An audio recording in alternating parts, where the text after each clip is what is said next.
este tema, pues entonces tratémoslo de una vez. El relacionado con la Fiscalía General de la Nación, que ha abierto indagación preliminar contra Federico Gutiérrez Zuluaga por supuestas irregularidades en la financiación de su campaña a la presidencia en el año 2022. Recuerden que Federico Gutiérrez fue el candidato de la derecha. Hubo 3 coaliciones. La de derecha, él fue el candidato de esa coalición, Equipo por Colombia. La de centro, donde estuvo Sergio Fajardo, y la de izquierda, que es la del Pacto Histórico, que fue la que finalmente ganó las elecciones del año 2022.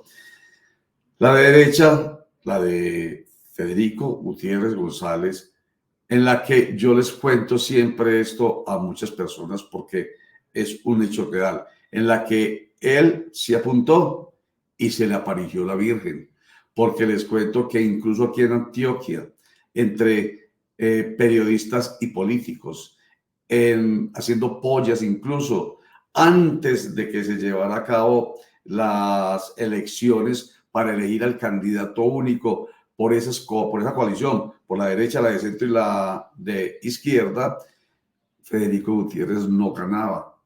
Estaba, por ejemplo, David Barguil, el senador en ese entonces del Partido Conservador, estaba por encima. Estaba Alex Char, también como precandidato, y le iba bien en esa polla. A Federico Gutiérrez no le iba tan bien, pues que era como muy lógico. Era el alcalde, había sido el alcalde de Medellín, y muy importante la ciudad. Medellín, muy importante, la segunda ciudad del país, pero no tenía el suficiente peso político. Pero se presentó una coyuntura especial, no sé si ustedes la recuerdan. El candidato único por el Partido Centro Democrático fue otra vez Oscar Iván Palacio. Y resulta que cuando se hizo esa elección del candidato único, muchos pensaron que la que podría ser realmente la candidata por el Partido Centro Democrático era María Fernanda Cabal. Tenía mucho más peso que Oscar Iván Palacio, pero el peso de Oscar Iván Palacio, más por el apoyo de sus copartidarios con ascendencia, con el expresidente Álvaro Uribe Vélez, llevó a que fuera él el que ganara. Pero era un candidato muy flojo, tan flojo que un momentico después de haber decidido que sería él el candidato único por el Partido Centro Democrático, apareció rápidamente y desapareció mucho más rápidamente. Entonces el Partido Centro Democrático tomó la decisión de apoyar a quien a él más le convenía, hablando del Partido Centro Democrático. ¿Y a quién apoyó? A Federico Gutiérrez. Entonces toda la fuerza fue hacia Federico Gutiérrez, que empezó a crecer como la espuma. Empezó a crecer como la espuma. Digo, no obstante, incluso aquí en Medellín, entre los mentideros políticos y periodísticos, no fuera el hombre que tenía las grandes posibilidades de ser el candidato único por esa coalición Equipo por Colombia. Bueno, creció como la espuma y le fue bien. Empezó fuerte su ascenso hacia la presidencia, hacia la presidencia de la República en esa candidatura, hasta que se le atravesó Rodolfo Hernández. Rodolfo Hernández le ganó, ahí se dividieron los votos de la derecha, se los llevó Rodolfo Hernández y Rodolfo Hernández perdió finalmente en junio, en la segunda vuelta, en junio del año 2022, con el hoy presidente de la República, Gustavo Petro. Entonces, cuento la historia para recordarles quién estuvo al frente de una muy importante candidatura a la presidencia. ¿Quién? Federico Gutiérrez, el alcalde de Medellín por segunda oportunidad, pero que ahora tiene el peso de una espada de Damocles jurídica porque la fiscalía le ha abierto indagación preliminar, Javier, por supuestas irregularidades en la financiación de su campaña. Recordemos, don Roger, que hubo en su momento una denuncia importante, o más que una denuncia, una investigación importante de un medio alternativo que se llama Vorágine, y que vinculaba la campaña de Federico Gutiérrez con una bananera que está siendo investigada por presunto tráfico de estupefacientes hacia Europa, tráfico en el que estaba involucrado una mafia muy poderosa que trabaja o funciona desde Italia. Digamos que, pues obviamente no creemos que haya una vinculación directa del el entonces candidato con esa bananera ni con esa mafia, pero sí se está investigando si esa bananera aportó a la campaña de el entonces candidato Federico Gutiérrez. Bueno, lo cierto pues es que, ojo, no quiere decir que haya investigación, estamos hablando de indagación preliminar. Cuando se habla de indagación preliminar por parte de la Fiscalía General de la Nación, quiere decir que está buscando a ver si hay méritos, digámoslo de manera bien sencilla. Hay méritos, entonces se abre investigación. No hay méritos, entonces se archiva la indagación. Entonces eso es un paso preliminar. Vuelvo y digo, si hay méritos suficientes, entonces se abre una investigación. Por eso le corresponde a al Consejo Nacional Electoral entregar la información que está solicitando la Dirección Especializada contra la Corrupción, que ha acudido a las instalaciones del Consejo Nacional Electoral precisamente a solicitar los soportes de la campaña del año 2022 de Fico Presidente. Y con base en toda esta información que llega del Consejo Nacional Electoral, pues ya la Fiscalía adelantará su indagación y verá al fin si vale la pena abrir investigación o si al contrario se archiva la indagación preliminar. Esta es la situación. Entonces, Julián H. nos dice recordar que el secretario de Seguridad de Fico Gutiérrez en su primera alcaldía está capturado por trabajar en la oficina de Envigado. Bueno, sí, estamos hablando del doctor Villegas, Gustavo Villegas, pero todavía sigue capturado. Creo que ya tiene libertad. No estoy bien seguro, pero lo que sí fue cierto es que eso es objetivo. Eso sí está, hay que recordarlo, y está en la historia. Y es que Gustavo Villegas, secretario de Seguridad de Federico Gutiérrez, en su primera administración como alcalde de Medellín, fue capturado por esos nexos que Julián H. nos recuerda. Muchísimas gracias, Julián, por su participación. Y qué bueno, los que nos oigan, los que nos leen, los que nos ven, si quieren participar, por supuesto, háganlo, que nosotros, con todo gusto, leemos la información que creemos vale la pena porque ustedes participan. Bueno, ¿qué más tenemos? Yo no sé si ya está con nosotros el invitado, y si no, vamos a hacer, no está con nosotros, entonces vamos a hacer un corte para, sí está con nosotros, doctor Guillermo Mejía, ex presidente, bueno, ahí dice del ISS, la otra vez lo invitamos como gerente del Instituto de Seguros Sociales para hablar de la decisión tomada por la EPS Sura de solicitar a la Superintendencia de Salud terminar progresivamente con sus operaciones, pero hoy lo invitamos como ex presidente del Consejo Nacional Electoral. Bienvenido, doctor Guillermo. Roger, muy buenos días. Un saludo muy cordial para ti, para toda la amable audiencia de este programa. Bueno, entonces decíamos que la Fiscalía General está solicitando al Consejo Nacional Electoral a través de los delegados de la Dirección Especializada contra la Corrupción que acudieron a la instalación del Consejo Nacional Electoral a solicitar los soportes de las campañas. Explíquenos un poquitico cómo funciona eso, cómo el Consejo Nacional Electoral tiene ese manejo de los soportes de las financiaciones de las campañas, doctor Guillermo. Bueno, Roger, digamos que desde la reforma política del 2003, pues la violación de los topes tiene como consecuencia la pérdida del cargo. Pero resulta que si es pues una persona que es elegida a un cuerpo colegiado, es pérdida de investidura. Si es una persona que está elegida a un cargo uninominal, un gobernador, un alcalde y hasta un presidente, pues es la pérdida del cargo también, pero no la pérdida de la investidura. Es que hay una diferencia muy grande porque la pérdida de investidura es la muerte política, no puede volver a aspirar a nada. En cambio, los que son a cargos uninominales pierden el cargo, sí, pero pueden volver a aspirar. Entonces, en la Constitución le defirió eso a la ley para que fuera la ley la que lo reglamentara. Y efectivamente, el artículo 25 de la ley 1475, que es lo que se llama la ley de los partidos,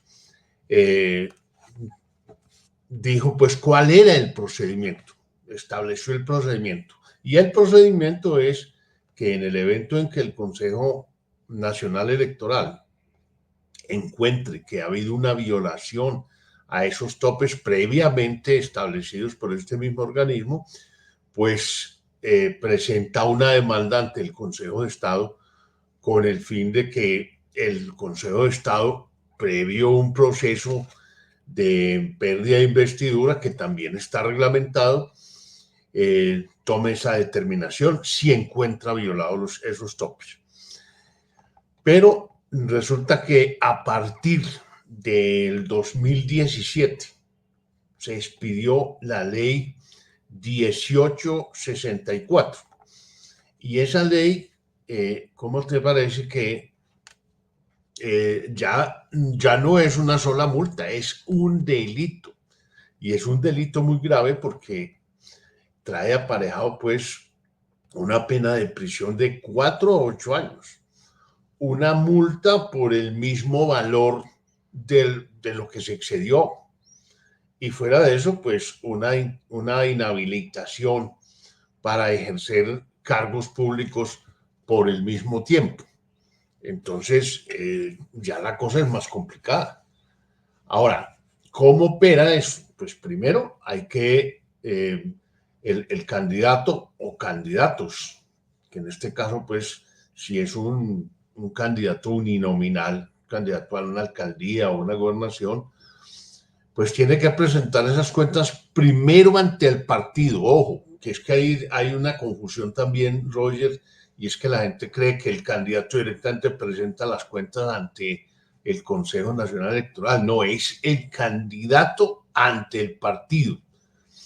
Cuando hablo de candidato es obviamente el gerente de la campaña y las personas pues, que hayan tenido que ver con eso, sobre todo los contadores. Presentan esas cuentas firmadas por contador y allí el Consejo Nacional Electoral, ante miles y yo diría que hasta millones de cuentas, porque pues los solos municipios, más de 1.100 municipios que hay en el país, todos tienen alcalde y todos tienen consejo municipal y todos, aunque no sean elegidos, los candidatos tienen que presentar cuentas. Entonces eso se vuelve gigantesco y el Consejo Nacional Electoral, a mi modo de ver, no tiene toda esa infraestructura que se requiere para examinar cuenta por cuenta. Bueno, y luego, pues si las cuentas están claras, si son correctas, el Consejo Nacional Electoral le paga al partido o al grupo significativo de ciudadanos inscritos.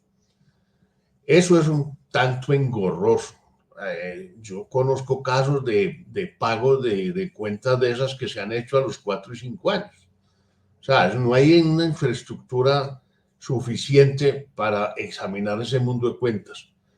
Yo pensaría, pues, una sugerencia que uno le podría hacer a los congresistas es, hombre, eliminen la rendición de cuentas de los que no salieron elegidos, por ejemplo, porque es que los que no salieron elegidos también tienen esa obligación. Entonces, eso no es fácil, Roger, no es fácil llegar como, pues, para un investigador de la fiscalía, por ejemplo, si va a investigar ese delito. Primero porque no tienen esa formación contable, se tienen que asesorar de contadores. Y dos, porque pues la única fuente que tienen va a ser el Consejo Nacional Electoral, a no ser pues que haya alguien, un enemigo del denunciado, que le haya seguido paso a paso los gastos de la campaña, y eso también es muy complicado, muy difícil. De manera Guillermo, sí, doctor Guillermo, un saludo muy especial. Hoy la pregunta que se hacen muchos ciudadanos es, de prosperar pues esta investigación, ¿qué pasaría con el tema alcaldía de Medellín? ¿O van desligados tomando como referencia que esta investigación se toma es cuando era candidato a la presidencia de la República y no a la alcaldía de Medellín? ¿Qué pasaría si llegado el caso se dice, sí señor, excedió los topes en esa campaña a la presidencia el hoy alcalde de Medellín, Federico Gutiérrez? Pues ahí no hay pérdida. Si fuera, digamos, si fuera por la presidencia, en la hipótesis, pues que eso fuera por la presidencia, por la candidatura a la presidencia, pues no lo pueden destituir de un cargo al que no salió elegido. Entonces, aplicaría el delito, porque el delito no parecería. Pero yo lo que te quiero decir, y en este caso, es que la prueba es muy complicada, demasiado complicada, porque tendría pues que ser tan contundente, tan evidente, que a través de contadores públicos, porque es que esas cuentas tienen que estar firmadas por contadores públicos. Y recuerdan ustedes que los contadores prácticamente son notarios, dan fe pública. Entonces, ellos están sometidos, los contadores, a unos procesos también disciplinarios internamente, porque pues hay una organización que es digamos que es como la Asociación de Contadores, que por ley tienen funciones disciplinarias para los contadores que incumplan con sus deberes. Sí. Bueno, o sea, yo digo, eso teóricamente está muy bien. Eso es un delito, es una multa, es todo eso. Pruébenlo. Pruébenlo. Sí, dime. Doctor Guillermo, pero estamos hablando de números, estamos hablando de matemáticas. Los contadores trabajan con números, con sumas y restas. Y ahí es cuando uno dice, pero que es tan difícil. Si el tope es 3.000 millones de pesos y empiezan a sumar, porque tienen que presentar los recibos, eso es, como es un contador, con que darle fe pública, como usted dice, en lo contable, entonces no es que diga yo, bueno, aunque el hecho de dar fe pública supuestamente debería uno creerle, no, pero tiene que decir no se pasó porque aquí están las cuentas, precisamente empieza a mostrar residuos. Entonces, que es tan complicado. Obviamente también, otro paréntesis, obviamente hay cosas que llegan, digamos, apoyos que llegan a las campañas que no se contabilizan. Pero, por ejemplo, la cantidad de vallas que ve uno, de vallas, de pancarta, en fin, nos dice, allí sí hubo realmente, ante la duda, allí sí hubo más, páseme todas las cuentas de las pancartas y de las vallas. En fin, insisto en ello, eso es matemática, doctor Guillermo. Claro, eso es pura matemática, desde luego. Pero ¿cómo se llegan a las matemáticas? Por ejemplo, voy a dar un ejemplo, que eso me tocó a mí inclusive en el Consejo Nacional Electoral. Ahí un denunciante llevó todas las pruebas de que el gobernador de Cundinamarca de ese entonces era ese muchacho Casamijana, era que el papá era dueño del espacio. Entonces, por ejemplo, llevó todos los viajes en helicóptero que había hecho. Y evidentemente esos viajes en helicóptero estaban registrados, pero a la mitad de precio del precio que le cobraban a otro candidato, que en ese momento era Julio César Turbay Quintero. Y se le probó que se había excedido en los gastos, pero porque el denunciante, con una tenacidad increíble, llevó detalle por detalle y pudimos establecer que se habían violado esos topes.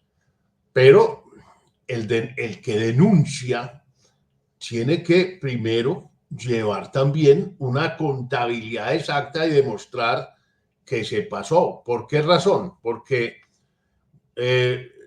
resulta que denunciaron, pues, o digamos, se pasaron al Consejo Nacional, o al partido, se pasaron 50 vallas a 2 millones de pesos cada valla, y resulta que no eran 50 y no 60.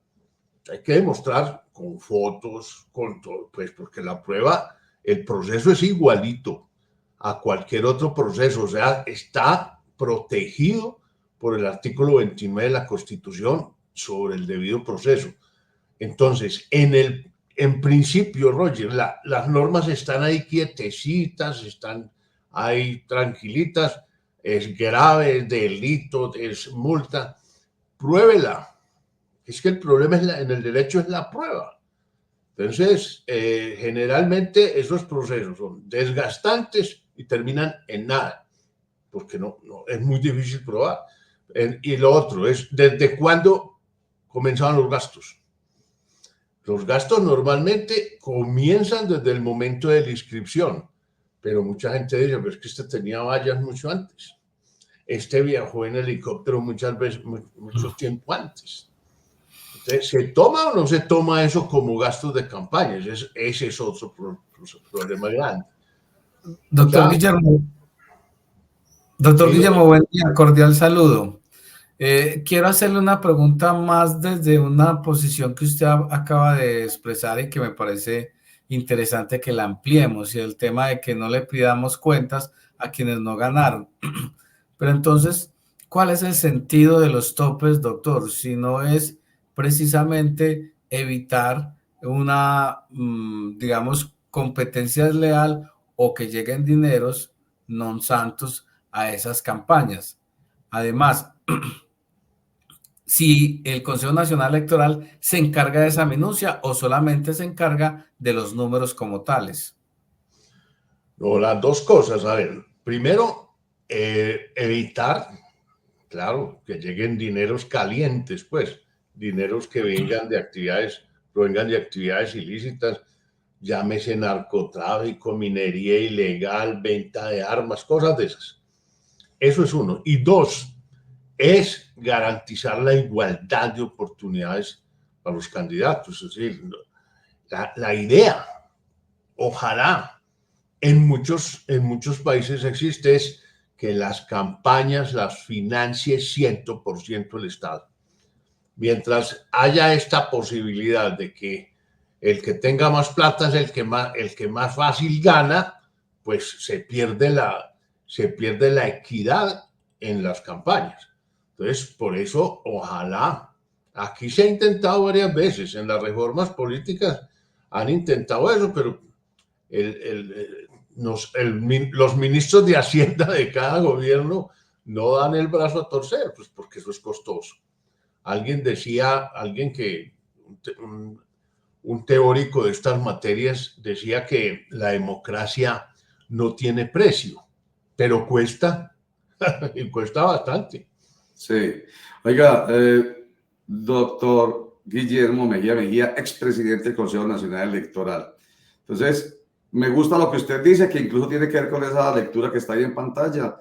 Son procesos que son demasiado desgastantes, porque menos mal no es que cualquiera va denunciando y entonces va siendo sancionado. No, demuéstrelo. Entonces son muy desgastantes y finalmente, pues, como usted dice, no terminan en nada. Pero escúchame, Roger, mira, eso que acabas de decir, el que va a denunciar es porque tiene la prueba. Exacto. O sea, la carga de la prueba, yo denuncio a aquel porque me han dicho que violó los topes, y yo no, traiga la prueba. Allá voy. Exactamente, allá iba mi pregunta. Porque entonces puede haber temeridad, ¿cierto? El temerario es aquel que se inventa el delito del otro. Políticamente, estamos hablando de políticos, porque en este país tan polarizado, cualquiera se inventa algo en contra de otro. Entonces, políticamente hay mucho temerario y se inventa y ponen a correr a la justicia, mueven el aparato judicial a desgastarse innecesariamente. Pero algunos dicen, ahí es donde viene el detallito picante de mi pregunta, que usted fue presidente del Consejo Nacional Electoral, no tiene es que esa corporación es muy politizada. Fíjese quiénes son los magistrados, de qué partidos son y con seguridad prospera su temeridad. Respecto de esto, ¿qué dice usted? Roger, el último consejo elegido por el Consejo de Estado fuimos nosotros, en el 2002, del 2002 al 2006. Pero resulta que en el 2003 hubo una reforma política y el doctor Navarro, que era senador, fue el que propuso semejante adefesio. Y así lo aprobaron, que es el Congreso, el pleno, el que por medio del mecanismo de la cifra repartidora elige a los magistrados del Consejo Nacional Electoral. Entonces les quitó la autonomía. A nosotros nos eligió el Consejo de Estado y pare de contar, esos magistrados nunca lo llamaron a uno para nada. Entonces uno no tenía ninguna dependencia del Congreso. Hoy en día, ¿con qué autoridad un magistrado del Consejo Nacional Electoral que le repartan un negocio de violación de topes y resulta que es de un congresista que votó por él? No tiene que dar nada, pues, es decir, tiene que apartar del negocio. Entonces es muy difícil, Roger, que mientras sea el Congreso el que elija, los congresistas todos pertenecen a partidos o fueron elegidos por firmas, pero la verdad es que al momento de votar se comprometieron con esos magistrados que no van a tener ninguna autoridad sobre ellos, ni sobre diputados y concejales, porque generalmente los congresistas pertenecen a grupos políticos que a su vez tienen diputados y concejales. Entonces, eso no operará así. Hay una propuesta del doctor Humberto de la Calle y del senador Ariel Ávila en ese sentido, de que no fuera el Congreso el que lo eligiera, sino que volviera al Consejo de Estado o buscar un mecanismo, por ejemplo, de meritocracia a través de un concurso o algo. Eso se hundió y no lo dejaron progresar. O sea, no les interesa que el Consejo Nacional Electoral tenga independencia como la tuvimos nosotros, o por lo menos los consejos electorales, hasta el momento en que los elegía el Consejo de Estado. Doctor Guillermo, un poco en esa línea, quiero que con base en su experiencia, en su conocimiento del Consejo Nacional Electoral, nos explique qué procedente podría ser el tema de las recusaciones. Y hablo específicamente del caso del magistrado Prada y su investigación a la campaña del presidente Petro. Pues porque, como sabemos, digamos, ahí está en curso una recusación por su evidente y pública animadversión con el presidente Petro. ¿Eso es válido, no es válido? ¿Eso funciona, no funciona? ¿O esa investigación va a seguir su curso de forma normal? Pues supongamos que siga su curso normal violando todas las leyes que hay sobre la materia. Es que mire, resulta que es que la elección presidencial tiene una ley especial, que es la ley 996 del 2005. Es una ley que se expidió cuando el expresidente Uribe aspiró a ser reelegido. Obviamente la reelección quedó abolida por la Constitución, pero el resto de esa ley está vigente. Y si usted va al artículo 21 de esa ley, eso tiene un parágrafo, pues, casi que con letreros luminosos, que dice que las investigaciones sobre violación de topes electorales en las campañas presidenciales tienen una caducidad de 30 días.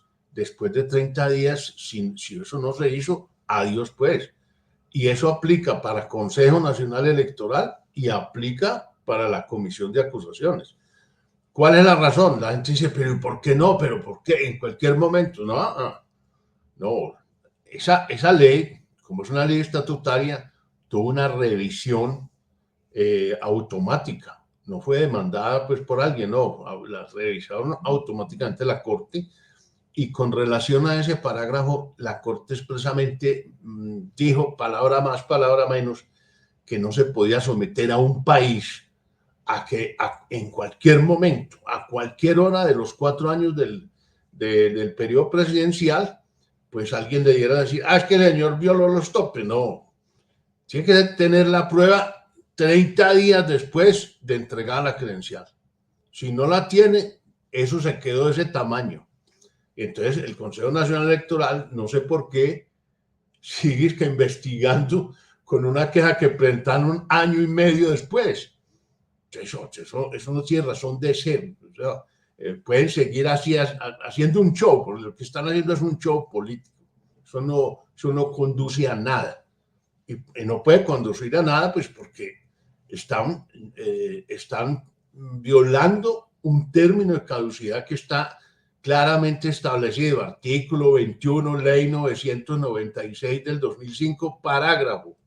Clarito, clarito. No hay necesidad de buscar interpretaciones ni jurisprudencias, nada. Y eso está examinado por la Corte Constitucional. Enviemos, doctor Guillermo Mejía, expresidente del Consejo Nacional Electoral. Con lo que empezamos y con eso terminamos entonces, es que la Fiscalía General de la Nación abre indagación preliminar, y hago énfasis ahí, y va y solicita al Consejo Nacional Electoral que le entregue los soportes para alimentar esta indagación preliminar de las supuestas irregularidades en la financiación de la campaña presidencial de Federico Gutiérrez. Entonces, la pregunta final es con esto, está llegando toda la información, usted ya lo dijo en el transcurso de la conversación, dame las pruebas y te daré el derecho. Correcto. Tomará la decisión entonces en su momento la Fiscalía de acuerdo con los soportes, de archivar o abrir investigación, ¿cierto? Así de sencillo. Así de sencillo. ¿Quién sabe qué tanto de seriedad tiene esa denuncia penal, Roger? Porque yo pues desconfío mucho que, sobre todo con el trabajo que tiene la Fiscalía, ese tipo de denuncias que son más de corte político que de defensa pues del derecho penal y de la democracia y todo eso, tenga soportes suficientes. No es tan tonto un candidato a la presidencia de la República o a una ciudad como Medellín de no rodearse bien de asesores contables que le estén diciendo, ojo, que no pase de aquí la plata. No. ¿Sí? Entonces yo creo que eso es muy difícil, Roger, sobre todo porque, por lo que decíamos antes, ¿cuál es el tipo de gasto que hay que denunciar ante el Consejo Nacional Electoral? Por eso durante las campañas hay que estar mandando informes periódicamente. Claro. Se ha gastado esto, se ha gastado esto. Y nosotros, en el caso mío, que yo he asesorado varias campañas, lo primero que digo es, a ver, muéstrame cuánto valió el helicóptero, cuánto se ha gastado, porque es lo más costoso. Claro. Viaje en helicóptero, vale, un solo viaje puede valer 4 o 5 millones de pesos. Claro. Muéstreme las cuñas de televisión, pues lo grueso. Pero entonces te quedan una serie de detallitos, pues, ¿cuánto vale el sueldo de las empleadas de la campaña, de las rociadoras? El sueldo de los asesores, pues, que muchas veces uno dice, no, es que yo no cobro. Y yo pues no he cobrado nunca una asesoría, pero llega el momento en que dice, no, pero es que usted debió haber cobrado o esa asesoría la debió haber valorado como un asesor que le hubiera cobrado. Claro. Entonces, todos esos detalles te enredan. Eso no es tan fácil como unas lesiones personales o un homicidio donde hay muerto, donde hay arma, donde hay proyectiles, todo así. Perfecto. Muy bien. Doctor Guillermo Mejía, qué bueno que haya estado nuevamente con nosotros. Nos ayuda a entender. De eso se trata este episodio más político que, pues, menos mal, en nuestro Estado de Derecho depende de eso, del derecho para demostrar. Y qué bueno que usted recordó ahorita algo que para nosotros es esencial en la discusión en todo momento, y es artículo 29 de la Constitución Política de Colombia. El debido proceso. Y aquí hay debido proceso. Muy bien. Doctor Guillermo, muchas gracias. Bueno, Roger, me encanta saludarte y a ti y a todos los oyentes. Un abrazo. Gracias. Feliz día. Guillermo Mejía, expresidente del Consejo Nacional Electoral. ¿Algún comentario, Oscar Mario, Javier, sobre este tema tan importante? Pues Roger, yo pienso que frente a lo que dice el doctor Guillermo, pues viene un camino largo, muy largo, porque el tema contable es demasiado complejo y pues no sé si esta investigación a mi parecer es un poco inane porque pues no, si se le comprueba que violó los topes, pues en la práctica no va a pasar absolutamente nada. Pues a no ser de que, como él lo dice, si eso ya se tipifica como un delito, pero digamos que llegar a ese camino va a ser un poco complejo. Pero entonces, antes de que hable Oscar Mario, recuerde que él sí apuntó, esto es un delito penal. Y como delito penal, entonces tiene que haber sanción de tipo carcelario, si se quiere, y de tipo pecuniario. Y entonces ahí sí pasará, porque no es como otros que, como pasa acá, con la pérdida de investidura. ¿De quién? De cuando fue concejal en 1998. Imagínense, eso es inane. Entonces, vamos a ver, pero aquí siento yo, como dice el doctor Guillermo Mejía, que va a terminar esta indagación preliminar en archivo. Oscar, finalmente. No, Roger, ya lo dijeron, yo pienso lo mismo, no va a pasar nada, así se hable de delito, así se hable que es muy difícil el tema contable, no va a pasar nada, simplemente fue una investigación preliminar que de ahí no va a pasar, Roger, la última vez, no, o no hubo forma de demostrarlo, fue muy difícil, o simplemente no va a pasar nada, se va a archivar como usted lo dice. Es un tema, como lo dice el doctor Guillermo Mejía, difícil de demostrar, o sea que no va a pasar nada. Muy bien.